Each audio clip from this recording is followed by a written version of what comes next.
moving on to the next speaker, which is myself. I'm not going to go through my biography, but actually, before I do that, I just wanted to talk about one more thing, which is not on my list here, but there is a timer up there in front, which starts ticking to give the speakers an idea of how much time we have left. I should have said that at the start. I'm sorry. I apologize, but I daren't say that to a politician, because you should be allowed to speak freely, of course. That timing gives enough time for introduction and Q&A. Sorry, yes, you know, it's a sort of half an hour slot, but an introduction that I give a couple of minutes, and it's a rough guide. It's a 20-minute speech. It gives enough time for Q&A afterwards if we stick to that time. But we know the challenge of, you know, talking about your stories in such a short time, especially the amazing depth that's going to come out today.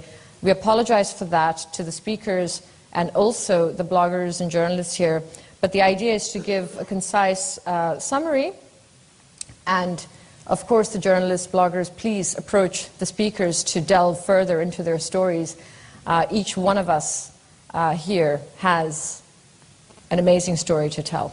I don't know about my own, but certainly all the other speakers. So I shall move swiftly on to our story. Can I have the start, please? I love Portugal because it's the California of Europe. It's got amazing all year round weather.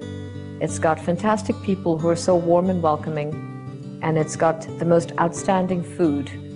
You got to come here to try it.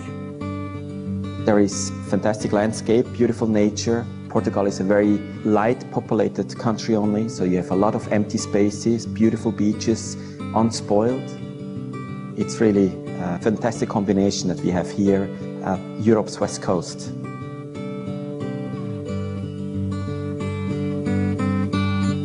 I'm a working mother of 4, and there's no doubt that having 4 kids helped us a lot in developing the concept for our hotels.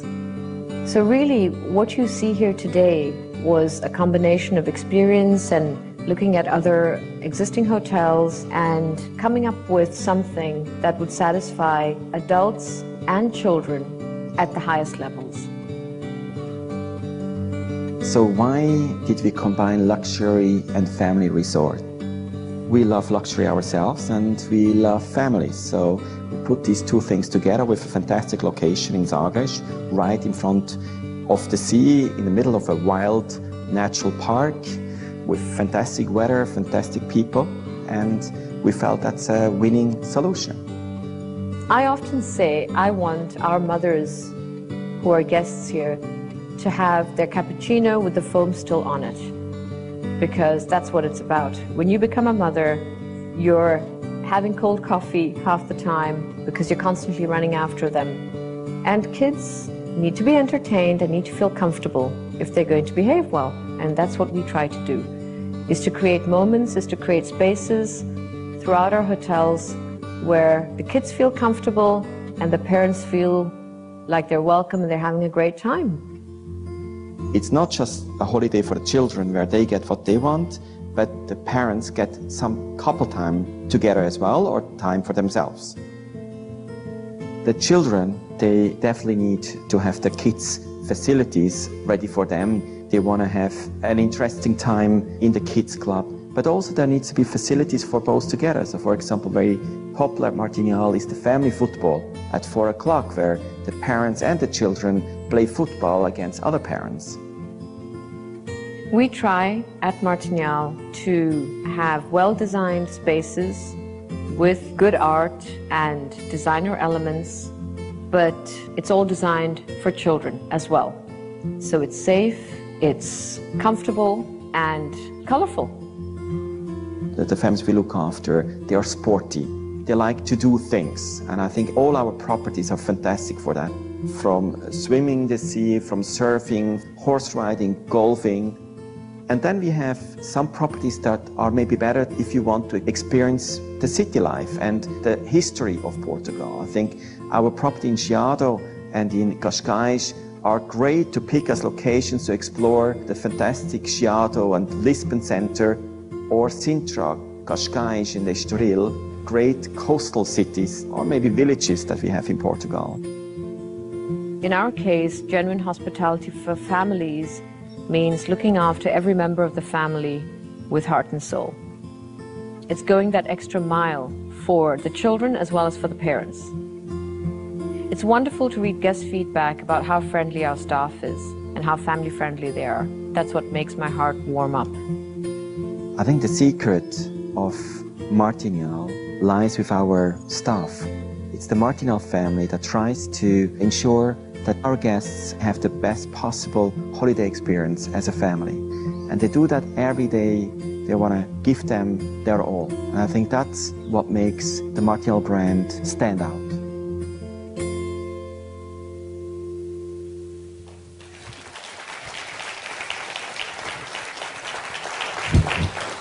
So we cheated. We got a film to tell you the first 5 minutes of the story. But no, I think that pretty much captures what we started envisioning in 2002. And the story hasn't changed. So I think that was an important intro to our film. The film is on YouTube. We're working on subtitles for all languages. So, you know, it's hopefully going to be a good thing to send to all of you once the different languages are ready. So prepared, it's quite a large presentation, but I'll try to get through the slides quite quickly. So I wanted to give you a little bit of a behind the scenes. You know, I have not published some of these photographs anywhere, I must admit. So, you know, some of these photos are really behind the scenes, and you'll see soon why I'm saying this. The cover shows Roman. For those of you who haven't met Roman, he's discreetly sitting in the audience right back there. My husband and business partner, partner in crime, as they say in English, and an amazing person who's allowing me to tell you the story. He's really the brains behind it, but, you know, allowing me to tell you the story. So, and that's him on a forklift assessing the view before we built anything. What the view from the second floor would be like. And he did that very often. I'm afraid of heights. I did not do that often. I did it once, holding on to him tightly. But yeah, I thought it would be funny to show you. So, as we explained, California, Portugal of Europe, we came up with this, Portugal, California of Europe, we came up with this phrase in 2011, I think, and started using it without permission from the government. I apologize for that, but I saw this, we saw this as the California of Europe right from the start. Kilometers of white sandy beaches across the country, an amazing surf vibe, trendy, new, modern, founding member of the Euro, strongly part of the European Union, and definitely benefited from positively from the infrastructure funds that kicked in around the time we arrived here, with connectivity improving across the country, with highways being built from the north to the south, east to the west, and wonderful people, very welcoming, not extroverts per se, but genuine, and English is widely spoken here compared to many other European cities. So we felt very positively about moving here, and I'm going to tell you a bit more about that. And the travel industry was changing. In 2001, when we first came across the Algarve in Portugal, Ryanair and EasyJet and airlines, low-cost airlines, were changing travel within Europe. Faro Airport was doubling its capacity from 4 million to 8 million passengers a year. So there was no doubt that the Algarve and Portugal in general, which for me at the time was the most undiscovered country in Western Europe. And there was no doubt that this place was going to grow in a very positive direction. So we were first exposed to this country when a group of investors wanted us to assess a potential project in Caveiro in the Algarve. We came across, made the big leap. You know, the story is longer, but I'm going to try to get through it. big leap, and we bought a house even before we'd secured the project. That was our first and very wonderful family house in Lago. It was a modest house, but compared to London, where the prices were skyrocketing through the roof, I would say we got a lovely little 3-bedroom house with a basement, which was the important part, funnily enough, to start our office. We worked in this office, in the basement, in the garage, for the first 7 years of this project. And we're very proud of it, and it created many happy moments, certainly. A lot of stress had to be borne through that time, because as you all know, it's not just about the glory, it's about the blood, sweat and tears. But fantastic house. The first 3 kids were born while we were there. They're Algarvios, by the way. And the Portuguese will laugh because they're born in the Algarve, and it's quite a joke, you know. But all my kids are Algarvios, they're all born there. So, beautiful location, Martinhal. So, we first came to get to know the Algarve, but, you know, through these investors of a project in Crivero. But we moved over, started our business in the garage, assessing various other projects because, you know, as I said earlier, the area was full of promise. We brought our first money to invest in the house and invest in our lives. I mean, we had to pay ourselves. It wasn't a salary, but we had to pay our lives. And we invested the first monies in a project in the southwesternmost corner of Europe, in Sagres, where the highways weren't going and the roads. So at that time, the highway stopped in Albufeira, but we had to, of course, make the mental leap that the highway was going to be completed to Lago. It wasn't such a big mental leap, honestly. A lot of people said, are you mad? You're going to start a project at the end of Europe, a 5-star hotel? Nah, it's not going to work. In fact, the consulting advice we had at the time was to do a surf hotel, 3-star. We, of course, said we are not moving to Portugal you know, to do something normal. We wanted to do a milestone landmark project, and we felt so strongly about this 5-star hotel in the middle of the natural park in Sagres, where the highway was going to reach till Lagos, and access would become easier. It used to take longer. I mean, you had to be young and a little bit foolish, I guess, but what is foolishness? You know, it is when you think differently about something, how the future will evolve. So it was a beautiful location, but it was a challenge, I can tell you, in terms of people believing in the project, in terms of access even, and destination was not really known. The Algarve was a better known destination. Sagres, I can promise you, was not as well known as Cascais is, for example. And most people thought it was cold and windy, you know. So then we, in 2002, I was pregnant with our first child. We signed up this project, negotiated a contract to purchase this plot of land, and we had to find a new future for this. We negotiated a good contract, but the owner had a problem. He could not, the company wasn't selling this plot for ages. So we came along and said, we'll negotiate, you know, a payment plan over 7 years. And that's what we put our first money into.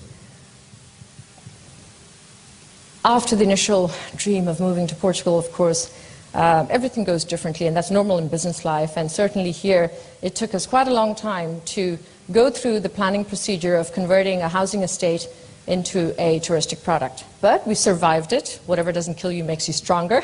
And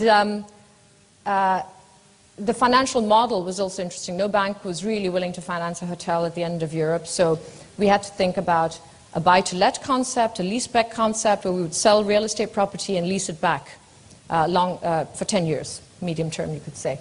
So, you know, that was, those were some of the challenges initially. This was a huge challenge. Selling a vision with nothing built, I can promise you, we had so many naysayers. As I told you earlier, people thought we were crazy. Oh, the crazy couple at the end in Sagres trying to do something, a 5-star project. Yeah, you're never going to sell property. Don't bother putting in heated pools. Don't bother putting in floors with underground heating. It's not going to sell. We had to do so many sales pitches. I can tell you one of the things that tires entrepreneurs out is selling your product before it's built. It's hard work. The number of meetings I've done with babies in tow, lunches at Nortada selling the vision, and climbing up these, these structures to show people what it's all about, you know, and so on. There's so many things about it we had to sell. Sorry, Roman, this is the only photo I found. We didn't spend enough time taking photos in those days, obviously. This was in our office. Yes, this is, you know, in the basement, as I said, a younger Roman and myself taking the photo. And, you know, you have to sell it with architectural plans, with drawings. And one of the things I found out was people do not see it in the same way as you do. They, you know, other people. Very hard, you know. You can show them. It's there in your head. It's there on the plans. But, so, challenge. But opportunity, right? Because you see it and other people may not. Building the first house is very important in proving what our concept is. And, you know, bringing the vision to reality. The first houses we built with heated pools, underfloor heating, great design, with a huge resort still left to be built with no public facilities. But, you know, still, the first show house made the first step, the first impact. But, you know, so you need to build prototypes to prove what your concept is and sell your first house at the price you said you were going to sell it. Because otherwise, because they said, yeah, it'll be a third of the price you're asking for. But no, we sold it at our asking price in those days. One of the biggest joys and biggest challenges, of course, having 4 kids while doing all of this, no doubt was really hard, really hard. You know, you bring these kids into the world and you have to make it work as well, and you have to educate them, feed them, show them the way, and the whole time you're panicking that, you know, you're about to fall through, or the fear of failure is huge as an entrepreneur. The fear of failure is part of what keeps you going, you know, because you want to succeed, you want to make it work. And yes, it's harder with children, but I'm very proud to say we found a business which, where they were an inspiration as well to us, because that's when I first had our first baby, that's when we discovered you can't go anywhere on holiday where everyone is satisfied, you know, and first of all you become a pariah of society where nobody wants you. You know, oh, everyone's staring at you just because you brought a baby into the breakfast room, you know, oh my God. You know, and then we complain that, you know, there's no pensions left to support older people. Seriously. So having them was a core part of us finding a new business model for our hotel. Hotels, in general, as we all know, many of them try to satisfy different segments. And this is where we thought about it differently. Let's focus and go all out for one segment. And that's the family market at the luxury end. Give everyone what they want, what they need on their holiday. So yeah, you know, of course, it always brings a tear of joy to my face when I see these faces, but I can promise you that kept me going. We had to make it work. This is one of the pictures I've never shown in public. This was around a few minutes after I'd had our 3rd baby. You can see I'm looking happy, aren't I? Full of bounce, you know, bouncing off the labor ward table. Never happened to me. I don't know how women do it. I was mostly exhausted, in tears. I had to, of course, stay connected to our business the whole time and fulfill my duties as a wife and a mother. You know, wanted to breastfeed them as much as possible, wanted to do all the great things. So 36 months of pregnancy in total. I know it doesn't sound like much to men, but women can attest that's a lot. Okay? 54 months of breastfeeding. For those of you who've been through that, thank you very much. Thank you. It's hard work. It's hard work, but it's worth it in the end, definitely. And, you know, let's not try to pretend that it doesn't dehydrate you and make you feel bad the whole time you're doing it, because it is. You know, you have the joys and the pains. And years of sleepless nights. I love those stories about babies that sleep through the night from the day they come back from hospital. It never happened to me, I promise you, and it continued for years that they woke up in the night. So, but we survived it. So while that was happening, while I was coming in and out of hospital, and Roman was showing architectural plans, and we're, carrying the baby in the baby Bjorn and trying to sell property. Yes, we sold some properties and we built some houses, bank financing part of it, and the usual entrepreneurial story. You beg, borrow, steal. Well, you don't steal, but you definitely beg and borrow. And our first villas were built between 2004 and 2007. Then I put this up because I'm sure some of you remember some of these images, and I'd like to know, someone tell me, what was this about? Lehman Brothers crash. So this was a year already after the subprime mortgage crisis. These photos are quite famous, and this was on 16th of September 2008. We'd had 3 kids, we'd sold some properties, we still had this vision that we had to keep explaining to people. Not many got it, but okay, they've managed to sell a few properties, maybe they're going somewhere. And this happened. A month later, we were laying the first stone to build the big part of our resort. We had a 42 million euro borrowing to build most of the resort. Thankfully, we'd secured that deal, and thankfully, we'd worked hard ahead of time to sell properties off plan. So the financing was in place, but I can tell you it was hard to hang on to it. We had to keep talking to the people who had put their deposits down to say, stay, it's good, we're going to make it happen. And amidst the world crashing around you, which was the case, I can promise you, all financing dried up, there was a liquidity crisis, the shit hit the fan. Sorry, but it did. Okay? That was us laying the first stone with the Camera president at the time, and in the midst of all of this. But, and this is fast-forwarding a few years. We were building the resort a couple of years later. Actually, not fast-forwarding, going back a few years as well in these imagery. I found some old pictures of the first employees we hired starting in 2003. Okay, so Elizabeth on the extreme left is still with us. She was one of our first hire. Engineer Barreto, the tall gentleman standing just 2 places away from her, also was with us until recently, but he had to have an early retirement because of a health condition. Bruno Carvalho, I don't know whether he's here today, but Engineer Bruno came on board for the construction phase. Thomas Berendonk is here right in the room. Great picture of you, no, Thomas? Yeah. He's our digital marketing manager. Again, he joined us in very early days.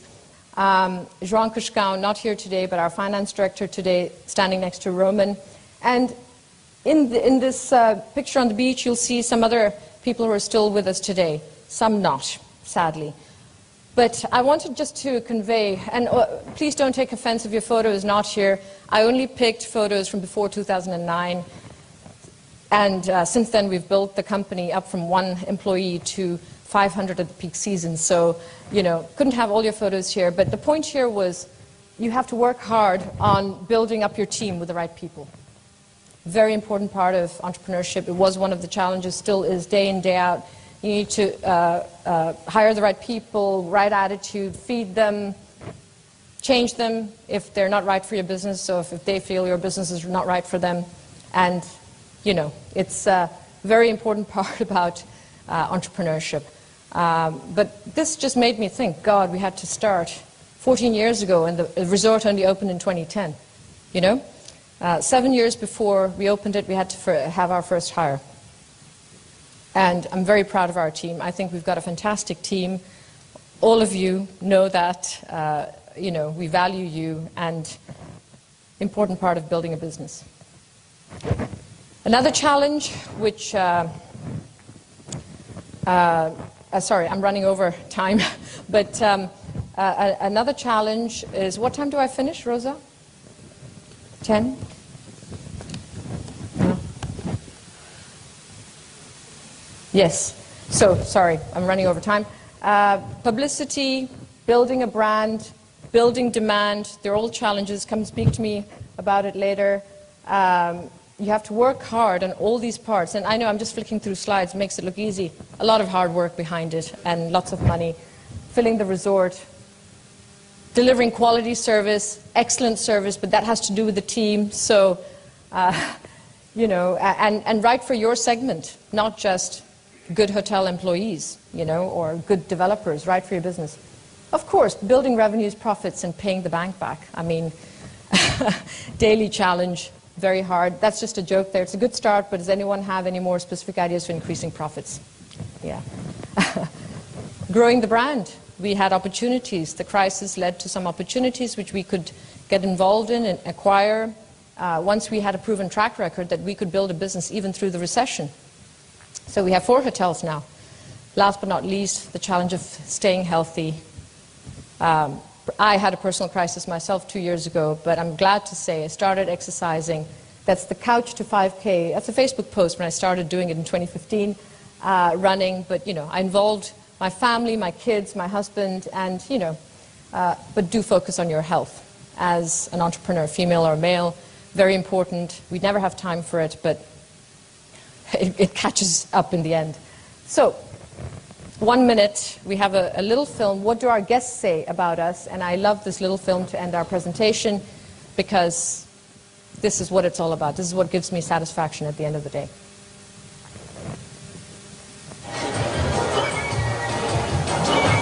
So it's child-friendly. The dinner, the playground, the hotel, everything is... The people here, they are all very friendly for the children, and all the facilities are here, so it's really nice. Yeah.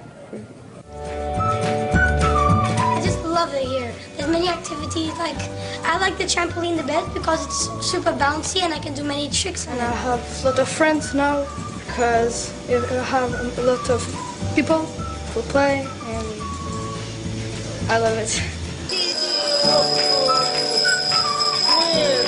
Martinhal, it's a beautiful place with all the nature around, and we came to have a good time with the family and the kids, and there are many activities for the boys, so we're happy to be here.